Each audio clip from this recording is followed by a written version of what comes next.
I'm working with a couple guys who, they were so excited, like it writes all their emails now. Like, yes, they go in and they edit it, but they say, you can tell ChatGPT, like, write me a persuasive email that would convince somebody that they should do a deal with us based on these terms, right? And it gives them something better than what they would write, right? So I think there's a lot of use cases where it's going to make people just better and faster. But if you really want to create content that's going to be more than one person is going to read, right? Not such a specific use case.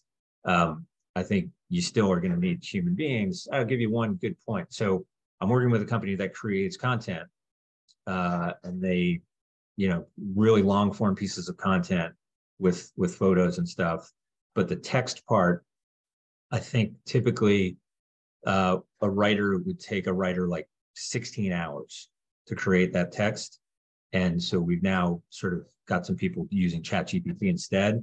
And now it's like 12 hours. It's not so much the writing anymore.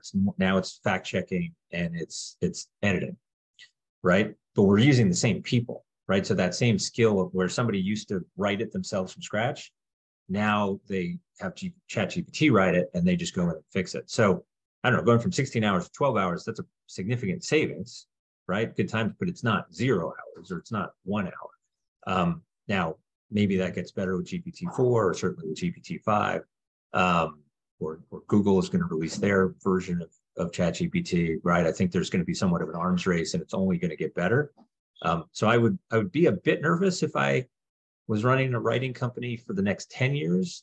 I think certainly for the next 5 years, I think there's going to be actually maybe more opportunities for some of these writing companies because I think there will just be a lot more content created because it's so much easier to create content. But you still have that thing. I don't think journalism's going anywhere. I don't think people who write about the latest is going anywhere, right? Because the machines can only write something if they have other writing to rely on. So, when the latest car comes out or the latest iPhone or the latest movie or, you can't, the machines, I think, are going to have a hard time writing about that. Maybe someday they'll figure that out, but that seems to be further out.